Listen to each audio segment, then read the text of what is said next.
નમસ્કાર, હું છું ડોક્ટર વિશાલ મકવાણા. સ્વાગત છે ફરી એક વખત ફિઝિકલ એજ્યુકેશન બાય બીડુ ચેનલની અંદર. આજના આ વિડીયોની અંદર આપણે એમસીક્યુ લઈને આવ્યા છીએ. કયા એમસીક્યુ? તો કે અગાઉ જે ચેપ્ટર આપણે ચલાવ્યું છે પ્રકરણ 6 છે યોગ, સ્વાસ્થ્ય અને શારીરિક શિક્ષણનું પ્રકરણ 6 ની અંદરથી જે કાંઈ પણ એમસીક્યુ છે એની આજે ચર્ચા કરવાના છીએ. કારણ કે આપણે સમજી લીધું છે ને હવે એના એમસીક્યુ લઈને આવ્યા છીએ એટલે વધારે સચોટ તૈયારી થવાની છે. ટાટ સેકન્ડરીની તૈયારી કરતા મિત્રો માટે આ વિડીયો સિરીઝ છે એ ખૂબ જ લાભદાયી છે. જે ખાસ કરીને શારીરિક શિક્ષણ સાથે જોડાયેલા મિત્રો છે એમના માટે આ ખાસ સિરીઝ છે, વિડીયો સિરીઝ છે એ ફાયદાકારક થવાની છે. તો દરેક શારીરિક શિક્ષણ સાથે જોડાયેલા કેન્ડિડેટ સુધી આ છે એ પહોંચાડી દેવાની છે.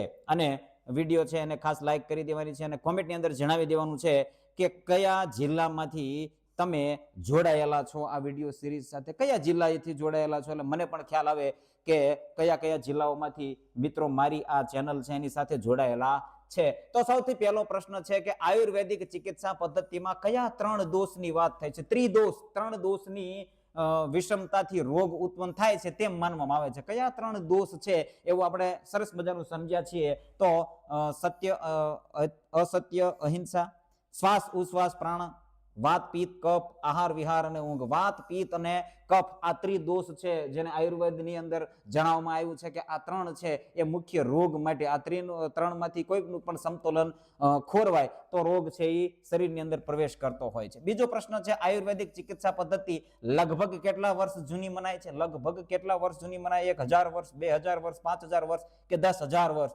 5000 વર્ષ છે એ આયુર્વેદ ચિકિત્સા પદ્ધતિ છે 5000 વર્ષ જૂની છે એવું માનવામાં આવે છે. ત્યાર પછીનો ત્રીજો પ્રશ્ન છે, થોડા આપણે ઝડપી ચાલીશું કારણ કે લગભગ 60 જેટલા પ્રશ્નો છે, ઘણા બધા પ્રશ્નો છે જેની આપણે ચર્ચા કરવાના છીએ. પંચકર્મ એ કયા પ્રકારની ચિકિત્સા પદ્ધતિનો ભાગ છે? પંચકર્મ કયા પદ્ધતિ ચિકિત્સા પદ્ધતિનો ભાગ છે? તો એલોપેથી, હોમિયોપેથી, યુનાની કે આયુર્વેદ? આયુર્વેદ પદ્ધતિ છે એ પંચકર્મની અંદર એ ચિકિત્સા પદ્ધતિનો એક ભાગ છે. પંચકર્મ છે. યોગાપચારના પાયાના સોપાનોમાં પ્રથમ સોપાન કયું છે? યોગાપચાર. યોગાપચારનો આપણે સીડી હતી આવી રીતે આખી સીડી હતી. જો વિડીયો જોયો હોય તો ખ્યાલ હોય તો પાયાની વાત કરવામાં આવી છે. પાયાનું સોપાન કયું હતું? આસન, પ્રાણાયામ, ઉપવાસ કે બ્રહ્મચર્ય? બ્રહ્મચર્ય છે એ પાયામાં હતું. ક્યાં હતું? પાયામાં. પહેલું કયું હતું? બ્રહ્મચર્ય. બ્રહ્મચર્ય છે એ પાયાનું સોપાન હતું. ત્યાર પછીનો પ્રશ્ન છે 5મો, કઈ ચિકિત્સા પદ્ધતિ લાઇક ક્રસ લાઇકના સિદ્ધાંત? જો આપણે કીધું તો આવી રીતે પ્રશ્ન પૂછાય, લાઇક ક્રસ લાઇકના સિદ્ધાંત પર કાર્ય કરે છે એવી કઈ ચિકિત્સા પદ્ધતિ છે? આયુર્વેદ છે, હોમિયોપેથી છે, યોગાપચાર કે નિસર્ગોપચાર છે? તો હોમિયોપેથી છે એ જવાબની અંદર આવે છે. આયુર્વેદ મુજબ પિત્ત દોષની વિકૃતિ કેટલા પ્રકારની હોય છે? પિત્ત દોષની, જો હવે વાત, પિત્ત અને કફ આ 3 પ્રકારનું આવે છે. વાત, પિત્ત અને કફ આ 3 પ્રકારમાંથી કયા કેટલા રોગ થાય છે એનો આંકડો આપણા પાઠ્યપુસ્તકથી આપવામાં આવેલો છે. ખાસ યાદ રાખવાનું છે, વાતની અંદરથી 80 પ્રકારના રોગ થાય છે, પિત્તની અંદરથી 60 પ્રકારના રોગ થાય છે અને કફની અંદરથી 40 પ્રકારના રોગ થાય છે. શું થાય છે? રોગ થાય છે. રોગ થાય છે એવું આપણા પાઠ્યપુસ્તકની અંદર જણાવવામાં આવ્યું છે કે આયુર્વેદની અંદર જણાવવામાં આવેલું છે. એટલે પાઠ્યપુસ્તકની અંદર જણાવવામાં આવ્યું છે કે ભાઈ આયુર્વેદ મુજબ પિત્તની વાત કરીએ છીએ તો પિત્તની અંદર કેટલા આવે છે? 60. તો 60 આપણો જવાબ આવશે. વાતની અંદર 80 રોગો, કફની અંદર 40 રોગો. ખાસ આ આંકડો છે યાદ રાખી લેવાનો છે. અહીંયા પિત્તનું પૂછ્યું છે, વાત અથવા કફનું પણ પૂછાઈ શકે છે. લોહીમાં રહેલા વિષ દ્રવ્યોનો નાશ કરવા માટે કઈ યોગિક પ્રક્રિયા સૌથી વધુ અસરકારક છે? યોગિક પ્રક્રિયા કઈ સૌથી વધુ અસરકારક છે? આસન, મનોરંજન, આહાર? તો પ્રાણાયામ છે. પ્રાણાયામ છે એ લોહીમાં રહેલા વિષ દ્રવ્યોનો નાશ કરવા માટે સૌથી ફાયદાકારક છે. સદાચાર એટલે શું? શબ્દ આવ્યો છે સદાચાર એટલે શું? આપણે જે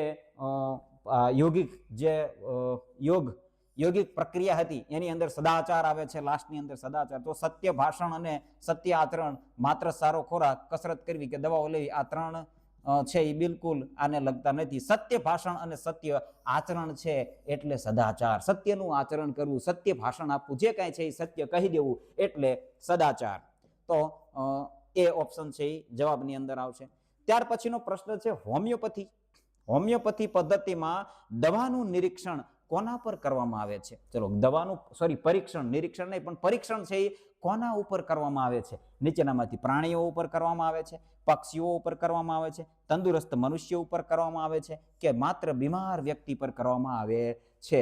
જવાબની અંદર આવે છે કે તંદુરસ્ત વ્યક્તિ હોય છે, તંદુરસ્ત મનુષ્ય પર કરવામાં આવે છે. હોમિયોપેથીની અંદર પદ્ધતિમાં દવાનું જે પરીક્ષણ છે એ તંદુરસ્ત મનુષ્ય પર કરવામાં આવે છે. ખાસ યાદ રાખવાનું છે. 10મો પ્રશ્ન છે, શરીરમાં નવચેતના પેદા કરવા અને મનની અસ્વસ્થતા દૂર કરવા શું ઉપયોગી છે? મનની અસ્વસ્થતા દૂર કરવા માટે શું ઉપયોગી છે? એલોપેથી દવા, ઊંઘ, ભારે ખોરાક કે પ્રાણાયામ? જવાબની અંદર આવે છે પ્રાણાયામ. શરીરમાં નવચેતના પેદા થાય છે પ્રાણાયામથી, અને મનની અસ્વસ્થતા દૂર થાય છે એ પ્રાણાયામથી દૂર થાય છે. એટલે જવાબની અંદર આવે છે પ્રાણાયામ. ત્યાર પછીનો પ્રશ્ન છે નિસર્ગોપચાર, એટલે કે નેચરલ જે ઉપચાર થાય છે, મુખ્યત્વે કયા 4 કુદરતી તત્વોનો ઉપયોગ કરવામાં આવે છે? કયા 4 તત્વો છે જે આપણે સરસ સમજ્યા હતા? કયા 4 તત્વો છે એનો ઉપયોગ કરવામાં આવે? તો લોખંડ, પથ્થર, લાકડું, અગ્નિ, પાણી, માટી, પ્રકાશ, હવા, દવાઓ, ગોળીઓ, ઇન્જેક્શન, આહાર, વનસ્પતિ, ફળ, મૂળ અને પાંદડા.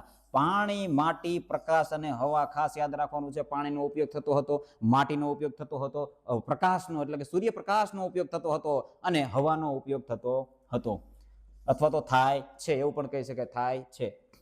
તાવ આવે ત્યારે તાપમાન ઘટાડવા જળ ચિકિત્સાની કઈ શ્રેષ્ઠ રીત છે? જળ ચિકિત્સા માટે તાવ જ્યારે આવ્યો હોય ત્યારે કઈ શ્રેષ્ઠ રીત છે નીચેનામાંથી? ગરમ પાણીના પોતા મૂકવાના છે, વરાળ સ્નાન કરવાનું છે, ઠંડા પાણીના પોતા મૂકવાના છે, માત્ર ગરમ પાણી પીવું? તો ઠંડા પાણીના પોતા, જ્યારે તાવ આવ્યો હોય ત્યારે ઠંડા પાણીના પોતા મૂકવાના હોય છે. તો આ પાણી જળ ચિકિત્સાની એક પદ્ધતિ છે. ત્યાર પછી મોચ કે સોજો ઉતારવા માટે વારા ફરતી કેટલા સમય સુધી ગરમ અને ઠંડા પાણીનો શેક કરવાનો છે? ગરમ અને ઠંડા, જો દરેક બે પાણીનો એક સાથે પ્રયોગ પણ કરવામાં આવે છે. ગરમ અને ઠંડુ, 1 મિનિટ ગરમ અને 1 મિનિટ ઠંડુ. જવાબની અંદર આવે છે 1 મિનિટ ગરમ અને 1 મિનિટ ઠંડુ. 1 મિનિટ ગરમ પાણીનો શેક કરો અને 1 મિનિટ ઠંડા પાણીનો શેક કરો. આવી રીતે પણ ઉપચાર કરવામાં આવે છે. ત્યાર પછી માટીના ઉપચાર માટે કયા પ્રકારની માટીનો ઉપયોગ ટાળવો જોઈએ? ટાળવો જોઈએ એટલે કે કરવો જોઈએ નહીં. કેવી માટી છે એનો ઉપયોગ કરવાનો નથી? આવો પ્રશ્ન પૂછ્યો છે. રાફડાની માટી, નદીની માટી, રસાયણો, ગંદકી કે દુર્ગંધવાળી માટી, કાળી અને ચીકણી માટી? તો રસાયણોવાળી માટી, ગંદકીવાળી માટી કે દુર્ગંધવાળી માટી છે એનો ઉપયોગ કરવાનો નથી. ઓપ્શન સી છે એ જવાબની અંદર આવશે. ત્યાર પછી 15મો પ્રશ્ન છે કે સૂર્યપ્રકાશમાંથી મળતું કયું વિટામિન હાડકાને મજબૂત કરવા માટે મદદરૂપ થાય છે? કયું સૂર્યપ્રકાશમાંથી કયું વિટામિન મળે છે? સૌને ખ્યાલ હશે, નોર્મલ પ્રશ્ન છે. જેને ના ખ્યાલ હોય યાદ રાખી લેજો. વિટામિન ડી છે એ સૂર્યપ્રકાશમાંથી આપણને શરીરને મળે છે, અને એનું કાર્ય શું છે? તો હાડકાને મજબૂત કરવાનું એનું કાર્ય છે. 16મો પ્રશ્ન છે ફેફસાની હવા સમાવવાની ક્ષમતા વધારવા કયા પ્રાણાયામ સૂચવવામાં આવે? આપણા પાઠ્યપુસ્તકમાં જે સૂચવવામાં આવ્યા છે એની વાત કરવાની છે. તો ભ્રામરી અને અનુલોમ વિલોમ, કપાલભાતિ અને શીતલી, ભસ્ત્રિકા અને ઉજ્જયી, માત્ર બાહ્ય પ્રાણાયામ. આવું કોઈ પ્રકારનું પ્રાણાયામ નથી આવતું. તો ભ્રામરી અને અનુલોમ વિલોમ પ્રાણાયામ છે આપણા પ્રકરણ 6 ની અંદર સૂચવવામાં આવ્યું છે. તો આપણે જવાબની અંદર એ આવશે ભ્રામરી અને અનુલોમ વિલોમ પ્રાણાયામ. ત્યાર પછીનો પ્રશ્ન છે 17મો કે યુનાની પદ્ધતિ મુજબ ગરમ અને ભીનાશવાળી પ્રકૃતિ કયા તત્વની છે? ગરમ અને ભીનાશવાળી પ્રકૃતિ છે. ગરમ અને ભીનાશવાળી પ્રકૃતિ છે એ કયા તત્વની છે? નીચે આપ્યું છે બલગમ છે, દમ છે, સફા છે કે સોફા છે? પીળું પિત્ત ને કાળું પિત્ત ને લોહી. તો જવાબની અંદર આવે છે દમ, લોહી છે એ ગરમ અને ભીનાશવાળી પ્રકૃતિનું છે. ગરમ અને ભીનાશવાળી પ્રકૃતિ, દમ, લોહી જેને કહેવાય, દમ, લોહી. તો કઈ પ્રકૃતિ છે એની? ગરમ અને ભીનાશવાળી. યુનાની પદ્ધતિમાં કાળા પિત્ત એટલે કે સોફાની પ્રકૃતિ કેવી ગણાય છે? કાળા પિત્ત એટલે સોફાની પ્રકૃતિ કેવી ગણાય છે? ગરમ અને સૂકી, ઠંડી અને ભીની, ઠંડી અને સૂકી, ગરમ અને ભીની. તો ઠંડી અને સૂકી જે પ્રકૃતિ છે એ સોફાની એટલે કે કાળા પિત્તની જણાય છે. હવે અહીંયા આપણને સોફાની વાત થઈ ગઈ છે, કયું છે? અને બલગમની શું પ્રકૃતિ છે? પ્રકૃતિ છે એ તમારે કોમેન્ટમાં જણાવવાનું છે. અને સફાની શું પ્રકૃતિ છે? સફાની શું પ્રકૃતિ છે? આ બંનેની પ્રકૃતિ છે એ કોમેન્ટની અંદર જણાવવાનું છે. કોમેન્ટની અંદર ખાસ જણાવવાનું છે બલગમની શું પ્રકૃતિ છે અને સફાની એટલે કે પીળું પિત્ત છે એની શું પ્રકૃતિ છે. આમાંથી એક છે, તમે જોઈ શકો છો. ચાલો કોમેન્ટની અંદર ખાસ જવાબ જણાવી દેવાનો છે. ત્યાર પછીનો પ્રશ્ન છે યુનાની ચિકિત્સા. યુનાની ચિકિત્સામાં શરીરના કચરાને બહાર કાઢવા માટે કયો પ્રયોગ કરવામાં આવે છે? યુનાની ચિકિત્સા, યુનાનીની વાત થાય છે તો ચિકિત્સામાં શરીરનો જે કચરો છે એને બહાર કાઢવા માટે કયો પ્રયોગ કરવામાં આવે છે? ટર્કી સ્નાન, સૂર્ય સ્નાન, ઠંડુ સ્નાન કે માત્ર આરામ? તો ટર્કી સ્નાન છે એ કરવામાં આવે છે, ટર્કી સ્નાન ખાસ યાદ રાખવાનું છે. 20મો પ્રશ્ન છે, યુનાની દવાઓ કવામાં નહીં પણ આ કદાચ ખોટો શબ્દ આવી ગયો. યુનાની દવાઓ કયા સ્ત્રોતમાંથી મેળવવામાં આવે છે? નીચેના ઓપ્શન આપ્યા છે એમાંથી કયો સ્ત્રોત છે એમાંથી મેળવવામાં આવતી નથી? નેગેટિવ પ્રશ્ન છે, આવતી નથી. ઝાડ, મૂળ અને ફળ ફૂલમાંથી, પ્રાણીજન્ય પેદાશોમાંથી, ક્ષારમાંથી કે કૃત્રિમ રાસાયણિક પાવડરમાંથી? તો નથી કીધું છે તો કૃત્રિમ રાસાયણિક પાવડર છે એમાંથી મેળવવામાં આવતી નથી. પ્રાણીજન્ય પેદાશો છે, ઝાડ, મૂળ, ફળ છે એમાં છે. ક્ષાર એટલે કે ક્ષારમાંથી, ખનિજ ક્ષાર, ખનિજમાંથી મેળવવામાં આવે છે. તો જવાબ છે એ ડી આવશે, કારણ કે કૃત્રિમ રાસાયણિક પાવડર છે એમાંથી મેળવવામાં આવતી નથી. ત્યાર પછીનો પ્રશ્ન છે કે વર્તમાન સમયમાં દુનિયાભરમાં સૌથી વધુ સ્વીકૃતિ ઉપચાર પદ્ધતિ કઈ છે? વર્તમાન સમયની વાત થાય છે તો વર્તમાન સમયની અંદર અત્યારે હોસ્પિટલો છે, ડોક્ટરો છે, ખૂબ મોટા ડોક્ટરો છે અને એ જુદા જુદા સ્પેશિયાલિસ્ટ છે. તો એ કયા વિભાગની અંદર આવે છે? આયુર્વેદની અંદર આવશે, હોમિયોપેથીની, એલોપેથી કે યુનાની? તો એલોપેથીની અંદર આવે છે. એલોપેથી છે એ વર્તમાન સમયની સ્વીકૃત, સૌથી વધુ સ્વીકૃત ઉપચાર પદ્ધતિ જોવા મળે છે.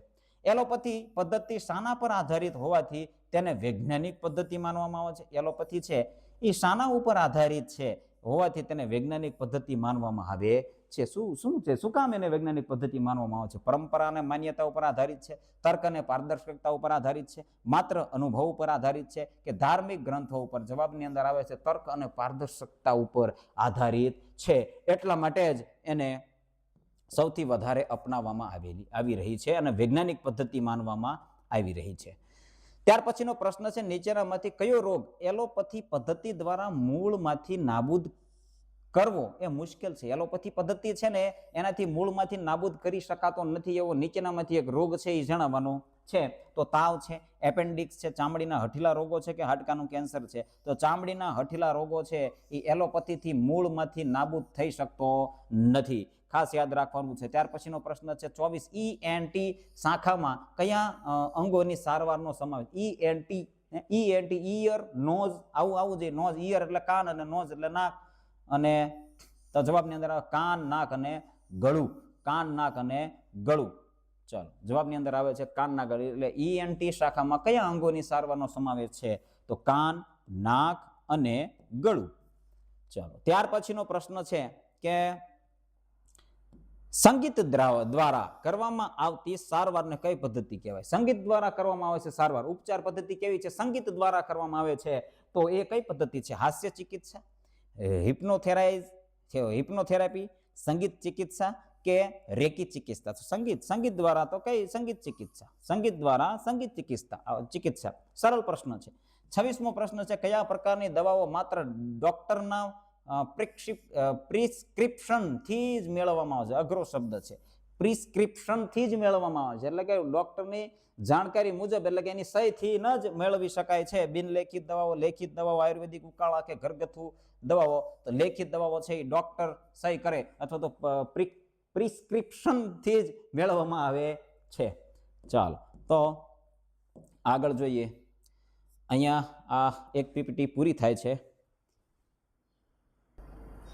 ચાલો, બીજા પ્રશ્નો સાથે સાથે લઈ જ લઈએ એટલે એક વિડીયોની અંદર દરેક MCQ છે એને આપણે કવર કરી શકીએ. કારણ કે કોમેન્ટ એક એવી પણ હતી કે ભલે વિડીયો થોડો લોંગ થાય છતાં પણ વધારે માહિતી આપશો તો ગમશે, આવો એક કોમેન્ટ હતી.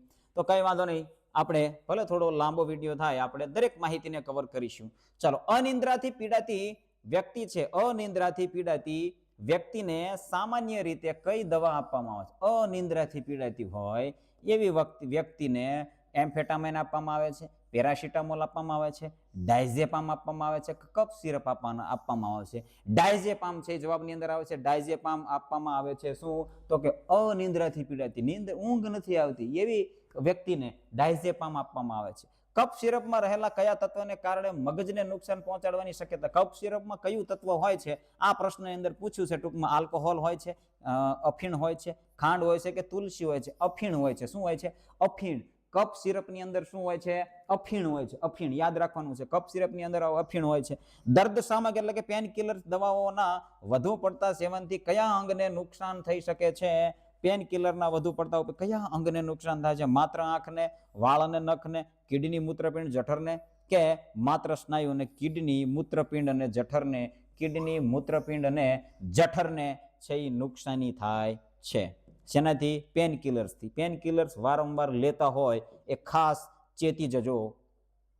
ચાલો, કઈ દવા લેવાથી વ્યક્તિમાં હિંસક વૃત્તિ પેદા થાય છે? એને શક્યતા રહેલી છે. કઈ દવા લેવાથી? એમ્ફેટામાઇન, ડાયઝેપામ, મલ્ટીવિટામિન કે એસ્પિરિન? એસ્પિરિન, એમ્ફેટામાઇન છે એ જવાબની અંદર આવશે. શું આવશે? એમ્ફેટામાઇન જવાબની અંદર આવશે. ઓકે, ક્લિયર, વિઝિબલ છે. પાંચમો પ્રશ્ન છે, સામાન્ય રીતે શરીરમાં થયેલ આંતરિક ઈજા કે સોજા પર શું લગાડવાથી લોહીની નળીઓ સંકોચાય છે? સામાન્ય રીતે શરીરમાં થયેલ આંતરિક ઈજા કે સોજા પર શું લગાવવું જોઈએ? આંતરિક સોજો હોય તો જો અહીંયા તમને દેખાય શું લગાવેલું છે. શારીરિક શિક્ષણ સાથે જોડાયેલા હોય અને ખબર ના હોય તો ખૂબ જ ખરાબ બાબત છે. બરફ લગાવવો જોઈએ. ડોક્ટરની સલાહ વગર કઈ દવા લેવાથી હોજરીમાં ચાંદુ પડવાની, લોહી પડવાથી લોહી વહી જવાની શક્યતા? હોજરીમાં ચાંદુ પડવાની શક્યતા રહેલી છે અને લોહી વહી જવાની શક્યતા રહેલી છે. ડોક્ટરની સલાહ વગર કઈ દવા લેવાની નથી? પેરાસિટામોલ લેવી નહીં, એસ્પિરિન લેવી નહીં, વિટામિન સી લેવી નહીં કે કેલ્શિયમ? એસ્પિરિન નામની દવા છે એ લેવું નહીં. શું કામ, કઈ રીતે? તો કે ડોક્ટરની સલાહ વગર લેવાની નથી, નહીતર શું થાય? હોજરીમાં ચાંદુ પડે છે અને લોહી વહી જવાની શક્યતા રહેલી છે. ચાલો, ત્યાર પછી આગળનો પ્રશ્ન છે કે એન્ટીબાયોટિક દવાઓનો અધૂરો કોર્સ શું કરે છે? અધૂરો કોર્સ હોય એ કરવાથી શું નુકસાન થાય છે? શરીરમાં શક્તિ વધે છે, રોગ સામે પ્રતિકાર શક્તિ ઘટે છે, ઊંઘ આવે છે, વધુ ઊંઘ આવે છે, વજન વધે છે. તો રોગ સામે પ્રતિકાર શક્તિ છે એ ઘટે છે. કોર્સ પૂરો કરવો જોઈએ. જો આ અધૂરો કોર્સ રાખવાનો નથી. એન્ટીબાયોટિક જે દવાઓ છે એનો અધૂરો કોર્સ રાખવાનો નથી. સ્ટેરોઇડ દવાઓનો અવિચારી ઉપયોગ કરવાથી, વિચાર વગરનો ઉપયોગ શરીરના કયા તત્વ પર વિપરીત અસર કરે છે? સ્ટેરોઇડ દવાની વાત થાય છે. હાડકા ઉપર, પાચન તંત્ર ઉપર, આંતરિક સ્ત્રાવો ઉપર કે શ્વસન તંત્ર ઉપર? તો આંતરિક સ્ત્રાવો જે છે એની ઉપર વિપરીત અસર કરે છે. શું કરે છે? વિપરીત અસર કરે છે. ત્યાર પછીનો પ્રશ્ન છે, દવા ખરીદતી વખતે તેના પેકિંગ પર કઈ તારીખ ખાસ જોવી જોઈએ? કઈ તારીખ જોવી જોઈએ? એક્સપાયરી ડેટ, અંતિમ તારીખ જોવી ખાસ જરૂરિયાત છે. એક્સપાયરી ડેટ વાળી દવાઓ પીવાથી ફાયદા કરતા નુકસાન વધી જાય છે. રોગ છે એનું સ્વરૂપ મોટું બની શકે છે. ચાલો, દારૂ કયું નશાકારક તત્વ રહેલું? દારૂમાં કયું નશાકારક તત્વ છે? નિકોટિન છે, ઇથાઇલ આલ્કોહોલ છે, કેફીન છે કે મોર્ફિન છે? ઇથાઇલ આલ્કોહોલ છે. શું છે? આલ્કોહોલ છે, પણ કેવું? ઇથાઇલ આલ્કોહોલ દારૂની અંદર રહેલું છે. દારૂના સેવનથી લીવર એટલે કે યકૃતને થતા નુકસાનને શું કહેવામાં આવે છે? જો અહીંયા તમને આપ્યું છે તંદુરસ્ત યકૃત આવું હોય છે અને સિરોસિસ ગ્રસ્ત યકૃત છે આવું હોય છે. જો આવી રીતનું સિરોસિસ જે ગ્રસ્ત યકૃત છે તો જવાબની અંદર આવે છે સિરોસિસ ગ્રસ્ત યકૃત છે એવું હોય છે. તમાકુમાં કયું ઝેરી તત્વ રહેલું? તમાકુની અંદર જો અહીંયા દારૂમાં કયું ઝેરી તત્વ રહેલું, નુકસાનકારક તત્વ રહેલું છે? અને અહીંયા તમાકુની અંદર તો નિકોટિન આવશે. શું આવે છે? જવાબની અંદર નિકોટિન તત્વ છે એ તમાકુની અંદર રહેલું છે, ઝેરી તત્વ.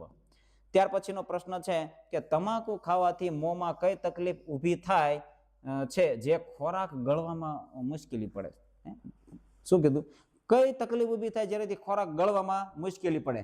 દાંત સફેદ થવા, જીભ લાંબી થવી, મોં જકડાઈ જવું કે ભૂખ વધવી? તર્ક લગાવશો આવડી જશે.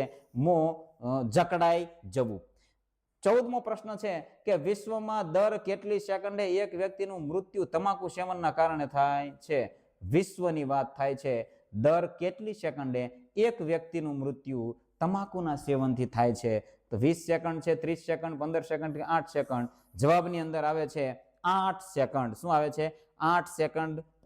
દર 8 સેકન્ડે એક વ્યક્તિનું મૃત્યુ થાય છે. ત્યાર પછી સામાન્ય રીતે કેટલીક વસ્તીએ એક પ્રાથમિક આરોગ્ય કેન્દ્ર એટલે કે પીએચસી પ્રાઇમરી હેલ્થ સેન્ટર જેને કહેવાય છે એની સુવિધા ઉપલબ્ધ કરવામાં સામાન્ય રીતે કેટલી વસ્તી હોય ત્યારે 10,000, 20,000, 30,000 કે 50,000 30,000 ની વસ્તી હોય ત્યારે એક પીએચસી ની સુવિધા ઉપલબ્ધ કરાવવામાં આવે છે. તો પ્રાથમિક આરોગ્ય કેન્દ્ર હેઠળ કેટલીક વસ્તીને આધારે કેટલી વસ્તીના આધારે એક પેટા કેન્દ્ર હોય છે. પેટા કેન્દ્ર અને પીએચસી બંનેનું યાદ રાખવાનું છે એની રચના. તો પેટા કેન્દ્ર માટે કેટલું હોય છે? 1,000 થી 2,000, 3,000 થી 4,000, 5,000 થી 6,000, 8,000 થી 10,000, 5 થી 6,000 ની વસ્તી હોય. અહીંયા તમને જણાવેલું છે પીએચસી છે તો 30,000 ની વસ્તી અને પેટા કેન્દ્ર છે સબ સેન્ટર છે તો અહીંયા 5,000 થી 6,000 ની વસ્તી હોય ત્યાં પેટા કેન્દ્ર ફાળવવામાં આવે છે. શહેરી વિસ્તારમાં રસીકરણ અને કુટુંબ કલ્યાણની કામગીરી મુખ્યત્વે કયા વિસ્તારમાં? શહેરી વિસ્તારમાં રસીકરણ અને કુટુંબ કલ્યાણની કામગીરી ક્યાં કરવાની? પેશ વિસ્તારોમાં, ઔદ્યોગિક વિસ્તારોમાં, ઝૂંપડપટ્ટી વિસ્તારોમાં કે માત્ર સરકારી વસાહતોમાં? ઝૂંપડપટ્ટી વિસ્તારોની અંદર જઈ અને રસીકરણની કામગીરી કરવાની છે. એની સાથે સાથે કુટુંબ કલ્યાણની કામગીરી કરવાની છે ઝૂંપડપટ્ટી વિસ્તારની અંદર. ક્યાં જઈને? ઝૂંપડપટ્ટી વિસ્તારની અંદર. 18મો પ્રશ્ન છે કે રાજ્ય સ્તરે આરોગ્ય કાર્યક્રમ અને નીતિનું અમલીકરણ કયા વિભાગ દ્વારા કરવામાં? રાજ્ય સ્તરની વાત થાય છે. ક્યાં થાય છે? રાજ્ય સ્તરે. આ રાજ્ય સ્તર છે ત્યાં સ્ટેટ મિનિસ્ટ્રી એટલે આરોગ્ય અને પરિવાર કલ્યાણ વિભાગ. આરોગ્ય અને પરિવાર કલ્યાણ વગર શિક્ષણ વિભાગ આવશે નહીં, નાણાં વિભાગ એની સાથે કઈ લેવા દેવા, ગ્રામ વિકાસ વિભાગને કઈ લેવા દેવા છે નહીં. આરોગ્ય અને પરિવાર કલ્યાણ વિભાગ છે એ જવાબની અંદર આવશે. રાષ્ટ્રીય સ્તરે આરોગ્ય નીતિનું ઘડતર કોના દ્વારા કરવામાં આવે છે? રાષ્ટ્રીય સ્તરે આરોગ્ય નીતિનું ઘડતર છે કોના દ્વારા કરવામાં આવે છે? જિલ્લા પંચાયત દ્વારા, રાજ્ય આરોગ્ય મંત્રાલય દ્વારા, કેન્દ્રીય આરોગ્ય અને મંત્રાલય અને પરિવાર મંત્રાલય દ્વારા, નગરપાલિકા દ્વારા. તો કેન્દ્રીય આરોગ્ય અને પરિવાર કલ્યાણ મંત્રાલય દ્વારા, સેન્ટ્રલ મિનિસ્ટ્રી જેને કહેવાય, શું કહેવાય છે? સેન્ટ્રલ મિનિસ્ટ્રી, એના દ્વારા કરવામાં આવે છે નીતિનું ઘડતર રાષ્ટ્રીય સ્તરે.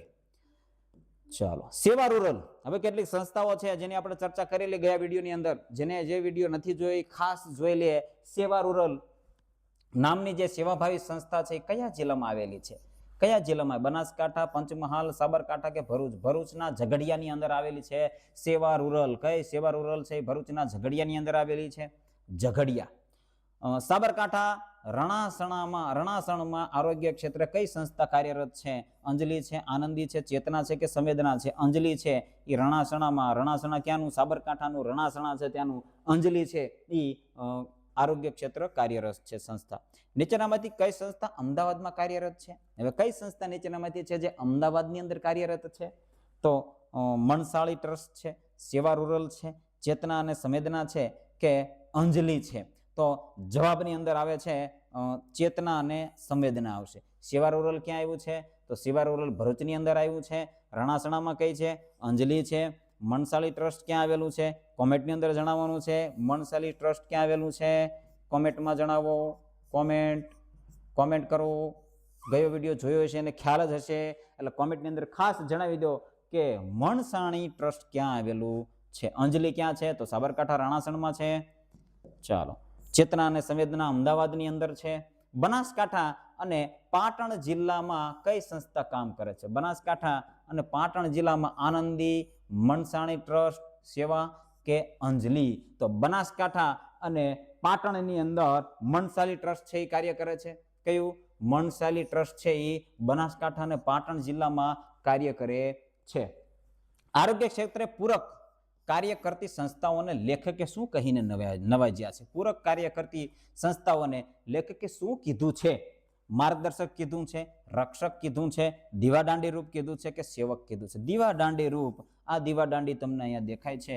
દીવાદાંડી રૂપ કીધું છે લેખકે આરોગ્ય ક્ષેત્રને પૂરક કાર્ય કરતી દીવાદાંડી રૂપ કહ્યું છે. વિશ્વમાં એડ્સના પ્રશ્નો આવ્યા છે કેટલાક. વિશ્વમાં એડ્સનો પ્રથમ કેસ ક્યારે નોંધાયો? ડેટ આપવાની છે. વિશ્વમાં એડ્સનો પ્રથમ કેસ ક્યારે નોંધાયો હતો? 1 ડિસેમ્બર 1981, 5 જૂન 1981, 5 જૂન 1991, 1 ડિસેમ્બર 1991, 5 જૂન 1981 છે એ જવાબ આવે છે. જવાબ શું આવે છે? 5 જૂન 1981. સમગ્ર વિશ્વમાં કયા દિવસને વિશ્વ એડ્સ દિવસ તરીકે ઉજવવામાં આવે છે? 5 જૂનને, 2 ઓક્ટોબરને, 1 જાન્યુઆરી કે 1 ડિસેમ્બર? જવાબની અંદર આવે છે 1 ડિસેમ્બરને વિશ્વ એડ્સ દિવસ તરીકે ઉજવવામાં આવે છે? અહીંયા આ 5 જૂન 1981 આવે છે કે કેમ, ખાસ ચેક કરી લેવું, કારણ કે ડાઉટ છે. અહીંયા 1 ડિસેમ્બર છે, જવાબ આવે છે તો મને પાક્કો ખ્યાલ છે કે 1 ડિસેમ્બરને વિશ્વ એડ્સ દિવસ ગણવામાં આવે છે. પરંતુ અહીંયા શું આવે છે, વિશ્વ એડ્સનો પ્રથમ કેસ ક્યારે નોંધાયો હતો? પાઠ્યપુસ્તકની અંદર જરા નજર લગાવી અને જવાબ કોમેન્ટની અંદર જણાવજો. 1981, 1 ડિસેમ્બર 1981. તો આ જવાબ આવે છે કે કેમ? કારણ કે અહીંયા પણ આપેલો છે એટલે 99% જવાબ એ જ આવશે કે 1 ડિસેમ્બર 1981. છતાં કોમેન્ટની અંદર ખાસ જણાવી દેજો કે કયો જવાબ આવે છે. HIV નું પૂરું નામ શું છે? Human immunodeficiency virus, human infection virus, health immune virus, human inner deficiency virus. તો human immunodeficiency virus HIV નું પૂરું નામ છે. ઓપ્શન એ આવે છે. એડ્સ નું પૂરું નામ શું છે? Acquired immunodeficiency symptoms, active immunodeficiency syndrome, acquired immunodeficiency syndrome, acquired infection disease syndrome. તો જવાબ આવે છે acquired immunodeficiency syndrome. Option C છે એ જવાબની અંદર આવે છે. ઓપ્શન સી છે એ જવાબની અંદર આવે છે. ચાલો, હવે તમને લાગતું હશે કે થોડા ફાસ્ટ જઈ રહ્યા છીએ, તો તમે વિડીયો છે ને સ્લો કરીને પણ તમે જોઈ શકો છો, કારણ કે હવે આમાં એવું થાય છે વિડીયો લોંગ થાય એટલે એને અપલોડ કરવામાં પણ ઘણી મુશ્કેલી થતી હોય છે. એટલા માટે આપણે થોડા ફાસ્ટ ચાલીએ છીએ. ચલો જી, HIV વાયરસ માનવ શરીરમાં કયા કોષ પર હુમલો કરે? કયો એવો કોષ? જો અહીંયા એક કોષ આપણને દર્શાવ્યો છે. આવો એક કોષ છે જેના ઉપર HIV ના વાયરસ છે એ હુમલો કરે છે. રક્તકણો ઉપર, ત્રાક કણો ઉપર, શ્વેત કણો ઉપર કે સ્નાયુ કોષો ઉપર? શ્વેત કણો ઉપર. શ્વેત કણો ઉપર, જેને લિમ્ફોસાઇટ કહેવાય. શું કહેવાય? લિમ્ફોસાઇટ. ચાલો, HIV ચેપ લાગ્યા બાદ એડ્સના લક્ષણો દેખાવા માટે કેટલો સમય લાગી શકે? HIV નો ચેપ કોઈ વ્યક્તિની અંદર લાગ્યો છે તો એનું પહેલું લક્ષણ કયા સમયગાળા દરમિયાન લાગી શકે છે, એટલે કે લક્ષણ દેખાઈ શકે છે? 1 થી 2 અઠવાડિયામાં દેખાઈ જશે, 1 મહિનાની અંદર દેખાઈ જશે, 6 માસથી 20 વર્ષની અંદર દેખાઈ શકે, 50 વર્ષ લાગી શકે છે? તો 6 મહિનાથી 20 વર્ષ સુધી તમને એનું પહેલું લક્ષણ દેખાઈ શકે છે. 6 મહિનાની અંદર પણ તમને ખબર પડી શકે છે કે ભાઈ તમને HIV થયો છે, એનો ચેપ લાગ્યો છે, અથવા 20 વર્ષ સુધી પણ આટલો સમયગાળો લાગી શકે છે. કારણ કે કોઈ વ્યક્તિની ઇમ્યુન સિસ્ટમ એટલી સ્ટ્રોંગ છે તો એ વધારે, જો અહીંયા પણ આપેલું છે 6 થી 20 વર્ષ, તો વધારે એની અંદર સમય લાગી શકતો હોય છે. જેની ઇમ્યુન સિસ્ટમ એટલે કે સ્ટ્રોંગ છે એને. 31મો પ્રશ્ન છે કે નીચેનામાંથી કઈ HIV નો ફેલાવો થાય છે? કઈ રીતે HIV નો ફેલાવો થાય છે? આવો પ્રશ્ન પૂછ્યો છે.